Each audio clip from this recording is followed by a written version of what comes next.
miaka 8 iliyopita.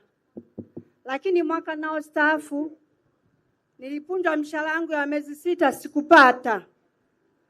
Nimestaafu mwaka 2018. Baada ya uhakiki wa vyeti niliwapelekea vyeti vyangu. Ikaonekana havina shida. Wakaniambia uende kwenye chuo ulichochukulia grade A. Ukalete uthibitisho. Nikaenda kule Mbeya nikachukua uthibitisho. Nikawaletea, lakini nilipoleta walikuwa wameshafuta jina langu kwenye payroll. Nimehangaika kama miaka 3 hivi. Nikienda ofisini mara faili halionekani. Mara ni watu wa utumishi hao. Mara faili halionekani, naacha barua kwenye faili nakuta kesho hazipo. Siku nyingine wakasema tunashughulikia, tumepeleka hazina. Wakasema masuala yako yanashughulikia hazina Dodoma. Nikasema je, niende? Wakasema nenda. Nikaenda hazina, wakasema mama hakuna kitu huku. Wale wa hazina wakasema nenda utumishi kule kwenye mji wa Magufuli. Taarifa zako utazikuta. Nikaenda kule, wakasema mama si hatuna shida. Tupe namba ya malipo waliokuandikia. Nikasema namba sina, ila wameniambia nije huku. Akasema wapigie simu hao watu wakupe namba sasa hivi ili sisi tukushughulikie.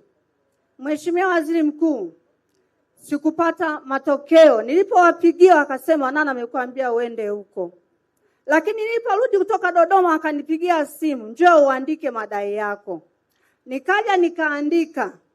Nilipoandika wakasema tunashughulikia. Toka 2024, 2025.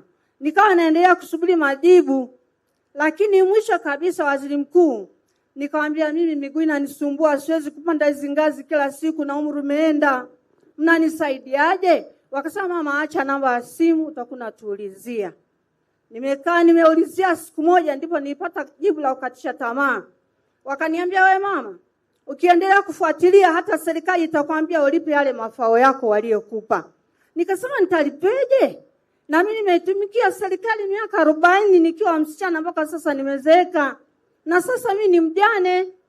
Na wanangu nimesomesha hakuna aliyepata kazi hata moja. Mnafikiri naishije? Kweli Mheshimiwa Waziri, nilingoja neema ya Mungu inikute leo. Naomba unisaidie. Mimi ni mjane. Ni nani wale ulio ni ofisi ipi waliokuwa? Watu wa utumishi wanalijua hili.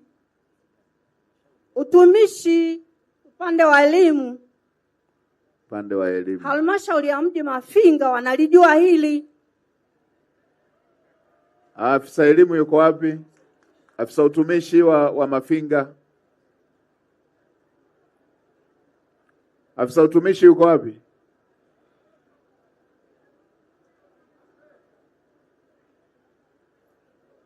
Hebu tuambie mmechukua hatua gani kwenye jambo hilo? Asante Mheshimiwa Waziri Mkuu.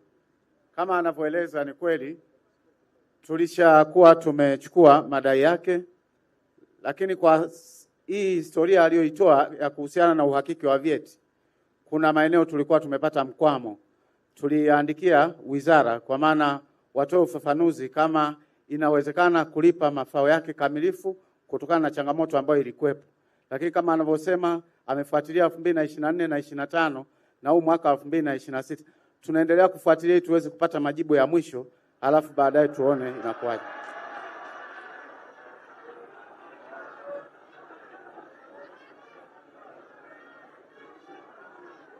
Mnafuatilia wapi? Wizara ya Utumishi.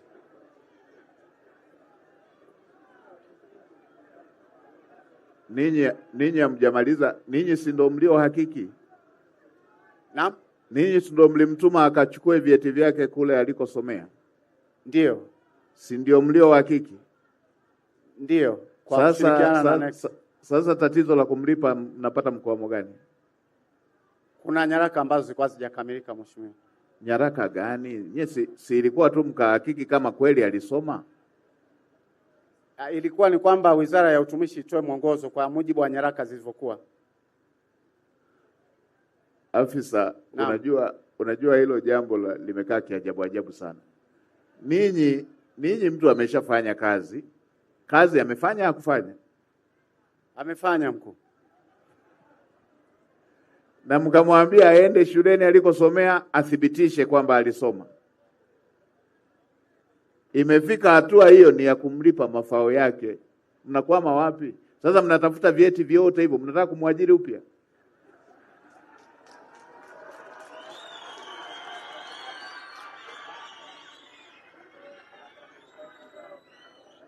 Wewe unawasiliana na nani? Tuliandika barua, hatuwasiliana na mtu moja kwa moja. Wewe hujawahi kufika Dodoma? Nimefika. Haujawahi kufika Dodoma? Nimewahi. Sasa ulipoenda kwa nini haukufuatilia jambo la mwananchi wako? Unasubiria barua? Ninyi mkienda Dodoma au mnaenda kufanyaje? Mpaka mnataka mama yeye mwenyewe ahangaike, anahangaika kupanda ngazi, na ninyi ndio afisa utumishi mnashughulikia masuala ya utumishi. Kwa hiyo hata wanafunzi wao wanafuata namba zao za mtihani, baraza la mitihani kule. Nani huwa anafuata namba za wanafunzi za mitihani? Zinaletwa. Ni ofisi inafuatilia. Ni ofisi inafuatilia. Ninyi kwa nini hamfuatilii mambo ya wananchi? Mbona wale wanafuata namba za mitihani na wanawaletea watoto darasani pale pale? Haya, nenda pembeni, wapigie wenzako wa utumishi kule, walete jibu sasa hivi nijue hilo jambo la mama linaisha lini.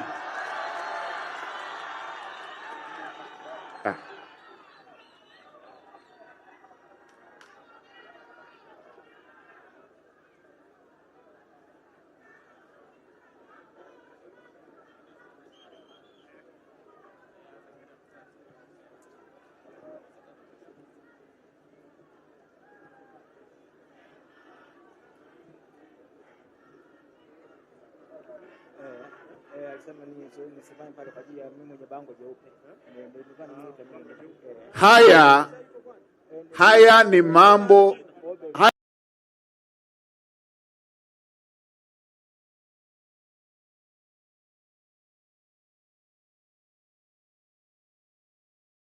haya mambo yanasababishwa na kupuuza. Huku ni kupuuza tu. Kila mtu anajali mambo yake binafsi. Mtu anakuwa kwenye ofisi ya umma lakini anajali mambo yake binafsi.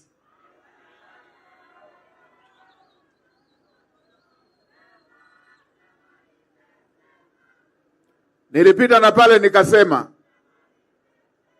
na pale Isimani jana nikasema, na nimesema pale Ifunda. Haya mambo lazima tuyabadilishe. Ukishakuwa ofisini, watu wafuatilie mambo yanayohusu Watanzania. Kuna kujisahau sana. Watu hata ofisi za umma wanaona kama ni ofisi binafsi za urithi hivi.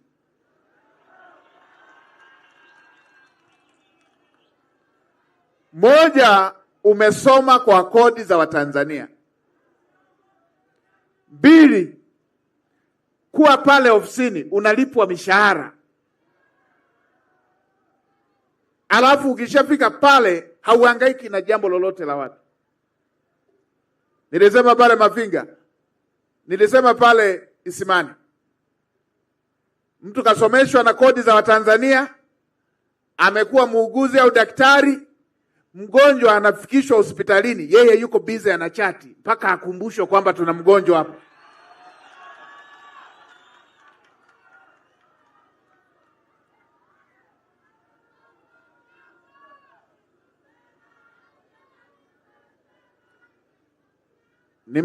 Nimetoa kauli pale. Kwanza, kama kuna idara ambazo bado watumishi wake hawavai majina kwenye sare, wote waanze kuvaa yale majina, ili atakaye tubabaisha ofisini tumjue.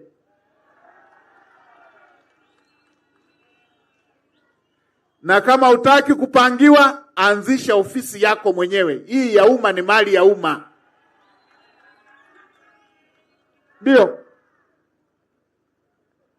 Kwingine nilipita kule mkoa mmoja. Rais amejenga hospitali. kapeleka